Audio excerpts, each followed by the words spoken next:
Assalamualaikum warahmatullahi wabarakatuh. Kembali lagi bersama saya Safrudin Alayubi di channel Mas Fudin. Di video kali ini teman-teman saya ingin menceritakan suatu pengalaman dari Bang Agus sebagai narasumber. Dia itu berprofesi sebagai limas daerah, limas komplek lah tepatnya itu. Dan sebelum masuk ke ceritanya teman-teman, jangan lupa untuk like, komen, share, and subscribe. Dan jangan lupa juga untuk nyalakan loncengnya agar selalu mendapatkan notifikasi video-video terbaru dari saya. Baiklah teman-teman, kejadiannya itu di tahun 2021. Ya, Bang Agus ini adalah limas komplek di daerah,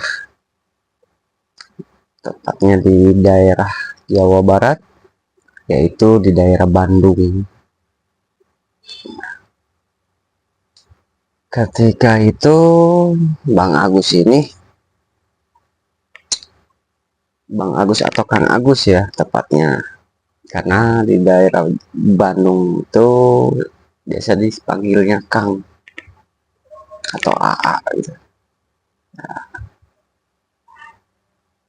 Jadi Kang Agus ini kebagian tugas di malam Jumat untuk keliling kompleks. Dan di area kompleks itu, di perumahan itu, ada di paling ujungnya, yaitu ada dulunya itu bekas seperti kayak pabrik gitu, terbengkalai gitu lah. Dan sebelahnya pun rumah kosong. Ya, karena rutenya untuk keliling tentang keamanan di kompleks, di situ itu harus Kang Agus itu emang harus melewati situ, harus muter ke situ juga semua, karena jalan utamanya di pojok itu ya, dari situ di pojok ujung komplek. Nah, singkat cerita, tepatnya di jam 10 malam itu Kang Agus dan rekannya itu ya masih di pos jaga, masih istilahnya ngobrol-ngobrol sambil ngopi, ngerokok gitu kan. Nah, tanpa terasa waktu pun udah menunjukkan pukul jam 12. Nah, ketika itu Kang Agus itu pun ngomong ke rekannya gitu kan, Kang, saya muter dulu ya, biasa cek-cek dulu, keliling komplek dulu. Siap, katanya, kata temennya itu, kata rekannya. Siap Kang, hati-hati. Akhirnya perlengkapan pun dibawa seperti pentungan, HT, dan nggak lupa juga bawa rokok lah. Akhirnya Kang Agus itu mengendari motor patroli yang disediakan di area komplek itu untuk keliling. Setelah Kang Agus jalan jarak berapa meter dari pos jaga, emang kondisinya di malam hari itu agak mendung, bakalan kok ada kemungkinan itu emang hujan gitu kan. Nah, ketika jarak udah 1 meteran lebih dari pos jaga, dan akhirnya pun gerimis gitu kan, gerimis kecil, tapi Kang Agus terus menyusuri setiap jalur-jalur atau tempat-tempat yang sekiranya sering rawan, karena sering terjadi ada kemalingan gitu kan. Akhirnya di daerah komplek itu penghuni komplek itu minta diadakan, istilahnya diperketat lagi tentang pengamanan. Singkat cerita, Kang Agus itu sudah mengecek bagian-bagian di area depan dan samping. Akhirnya Kang Agus itu menuju ke area belakang atau di area pojok, dari pojok kompleks. Ketika udah tepatnya di area rumah kosong itu yang sebelahnya dulunya pabrik, Kang Agus itu mendengar suatu kayak suara gitu. Suara seperti ada kegiatan orang gitu kan. Dan terdengar jelas lah di rintik-rintik hujan itu suara-suara yang sedang aktivitas. Karena di situ juga gedung yang bekas pabrik itu memang dikunci dan gerbangnya pun ya emang nggak ketutup, cuman pintu utamanya itu digembok dan ditutup. Kalau gerbang yang masuknya itu ya enggak gitu kan. Kang Agus tuh mendengar suara-suara dari situ, sebelah dari rumah kosong itu. Akhirnya Kang Agus itu penasaran kemungkinan mereka untuk beroperasi atau maling-maling ini beroperasi itu dari rumah situ, rumah kosong, area-area situ, karena jarang banget ada orang yang di situ gitu kan. Tapi Kang Agus itu mendengar suatu ada kegiatan di area itu. Akhirnya penasaran, sembari bawa senter dan menyiapkan pentungan gitu kan. Kang Agus nyari sumber suara itu dari mana.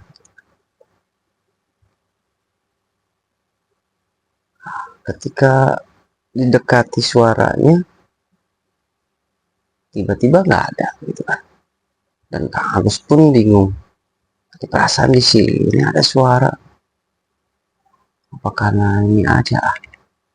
Takutnya pada ngumpul di sini dulu sebelum operasi maling-maling itu.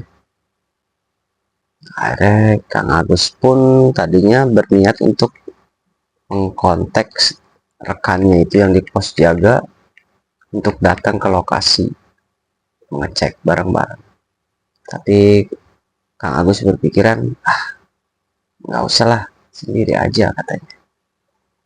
Nah, nggak lama kemudian setelah Kang Agus ngecek sumber suara di lokasi tersebut, ngedengar lagi suara yang namanya perempuan yang lagi nangis gitu, ngerintih banget.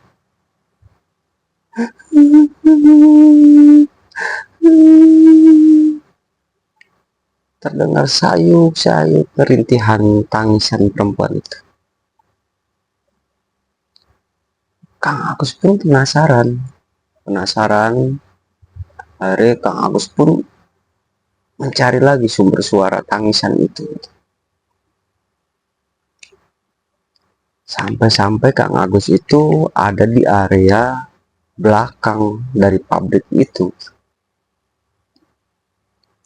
Karena sebelahnya pun di rumah kosong itu, setelah rumah kosong itu ada jarak 2 rumah itu baru ada penghuninya gitu. Pas di situ Kang Agus masuk dari area belakang pabrik itu, nyelusurin sampai ke rumah kosong, belakang rumah yang kosong, ngedengar suara itu makin jelas di situ. Ketika di belakang di rumah kosong itu, Kang Agus dikejutin dengan seperti ada perempuan yang ngelintas pakai baju putih. Kang Agus berpikir entah itu atau BBC atau pembantu ART di situ yang nangis gitu kan di situ.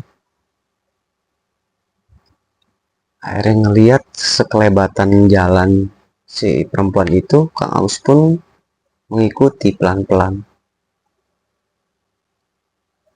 Nggak lama kemudian Kang Agus itu berhenti pas di pohon asem. Situ ada pohon asem yang lumayan nggak gede-gede banget gitu kan, tapi lumayan tinggi lah. Nah, perempuan itu tidak kelihatan lagi setelah melewati di pohon asem itu. Sampai Kang Agus disorot-sorot sampai pas di pohon asemnya, Kang Agus pun aneh, tadi perempuan tadi kesini larinya jalan, kok sekarang nggak ada, kemana? Nah, nggak lama Kang Agus pun kepalanya kejatuhan buah asem itu kan dari atas. Pas saking kagetnya senyor tua, oh ternyata asemnya jatuh, buah asem. Kang Agus pun masih terus melihat kiri kanan untuk nyari mana perempuan yang tadi lewat itu. Setelah nyampe di pas pintu rumah itu, kecium bau seperti bangkai gitu kan. Menyengat banget. Saking menyengatnya gitu bau. Kang Agus pun sampai tutup hidung. Bau apaan? Udah sembari jalan, dan ketika Kang Agus jalan itu nggak tahu kenapa, namanya bulu kuduknya mulai pada merinding gitu. Ih, kok jadi merinding ya? Bau, habis bau ini bang. Gak lama juga ada dari istilahnya dari terdengar jelasnya itu dari pohon asem itu suara ketawa. Sampai Pak Kang Agus pun saking merindingnya sampai senter itu mengarahkan ke atas gitu kan, ke batang apa tangkai-tangkai pohon asem itu, dan melihat langsung ada perempuan yang tadi lewat itu ternyata di pohon asem lagi mengayun-ayunkan kakinya dan ketawa melihat si Kang Agus. Kang Agus pun sontak kaget dan terjatuh, lalu Kang Agus lari. Apapun yang Kang Agus hadapi itu ya semuanya tabrak sambil terjungkal-jungkal gitu kan, lari saking ketakutan. Karena di pikiran Kang Agus itu kuntilanak gitu. Lari. Ketika udah jauh dari pohon asem itu, Kang Agus ngerasa udah agak aman. Kang Agus tepatnya sudah ada di pabrik, dekat pabrik. Ketika di dekat pabrik itu, Kang Agus juga dikejutkan dengan sosok nenek-nenek yang keluar dari pabrik. Gak tahu kenapa jendela itu terbuka, kebuka, dan Kang Agus pun langsung sontak melihat dan menyemperkan senternya ke arah jendela itu. Ternyata sosok nenek-nenek yang sedang ngelihatin Kang Agus. Kang Agus pun kaget lagi dan berlari ke area depan. Ketika ke area depan, Kang Agus langsung menyalakan motor dan menggeber motornya jalan untuk kembali ke pos awal. Ketika di jalan ya lumayan lah jarak dari situ kan, agak jauh ke pos utama. Kang Agus pun diikutin. Ketika Kang Agus melihat dari arah spion si perempuan itu dan nenek itu ada di belakang, tepatnya ngeliatin Kang Agus ketika lagi jalan. Dan gak lama kemudian si perempuan itu terbang ngikutin Kang Agus dari arah belakang. Sempat Kang Agus langsung ngeber lagi motornya, saking takutnya. Sampai-sampai di depan pos, Kang Agus pun terjatuh karena motornya masuk ke selokan. Temennya yang lagi tidur itu sampai kaget. Ada apa? Ada apa, Kang? Ada apa, Kang? Kang Agus pun belum bisa untuk berkata-kata gitu kan. Nggak bisa ngungkapin apa-apa. Kenapa, Kang? Akhirnya ditolongin, si Agus langsung masuk di pos. Ketika di pos dan dua rekannya itu, yang satu tidur, yang satu jaga itu, akhirnya semuanya untuk nenangin Kang Agus gitu kan. Ngasih bikin air teh hangat gitu kan. Minum, ketika Kang Agus sudah agak tenangan, Kang Agus pun menceritakan kejadian tadi ke rekan-rekan. Tadi Kang, saya pas lagi ngecek-ngecek di area belakang kompleks yang dekat pabrik itu dan rumah kosong, saya kira maling itu di sana ngumpul dulu. Nggak tahu kenapa saya tuh penasaran dan masuk ke situ dan ngecek sampai ke area belakangnya, tepatnya di pohon asing. Pernah sempat melihat perempuan gitu kan, ke situ nangis. Dengan saya udah ke situ nggak tahu kenapa ada di pohon asem, dia lagi apa, ayun-ayunin kakinya sambil ketawa. Seperti itu. Akhirnya rekan-rekannya pun ngerasa bulu kuduknya merinding. Serem amat, Kang. Masa sih? Iya beneran. Nah, ketika itu saya pun lari sampai ke area pabrik samping gitu kan. Nah, setelah di pabrik itu saya juga dikejutin sama sosok nenek-nenek bongkok yang rambutnya semrawut ngeliatin saya sampai lari lagi, hampir mau ambil motor, jalan dari motor, ngeliat di spion perempuan itu ngikutin saya terbang.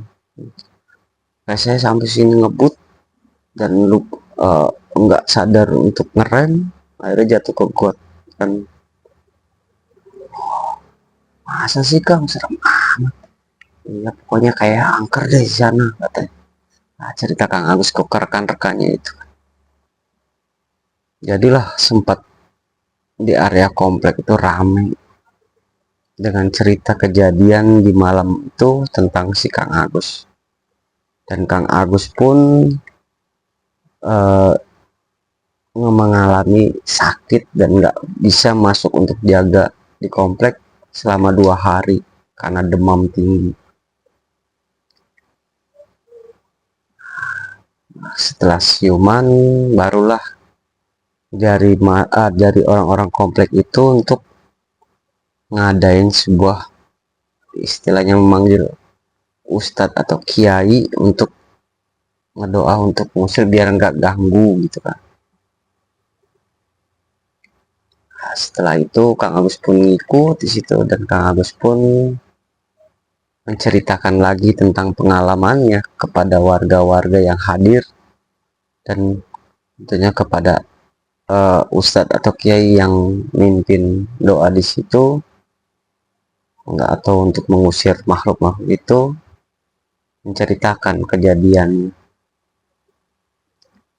Akhirnya setelah semuanya diadain ritual seperti itu atau di ngajiin, entah itu diusir entah itu apa, akhirnya area komplek itu pun sekarang semakin tenang gitu kan, nggak was-was lagi dan nggak begitu mencekam lagi seperti biasa lagi lah. Itulah teman-teman sedikit cerita dari pengalaman dari Kang Agus sebagai limas kompleks di daerah Bandung, dan saya nggak bisa nyebutin area detailnya di komplek mananya, pokoknya di daerah Bandung. karena itu pun permintaan dari Kang Agus. Buat Kang Agus, terima kasih yang sudah berbagi cerita di channel saya. Dan saya Safruddin Alayubi mohon pamit. Assalamualaikum warahmatullahi wabarakatuh.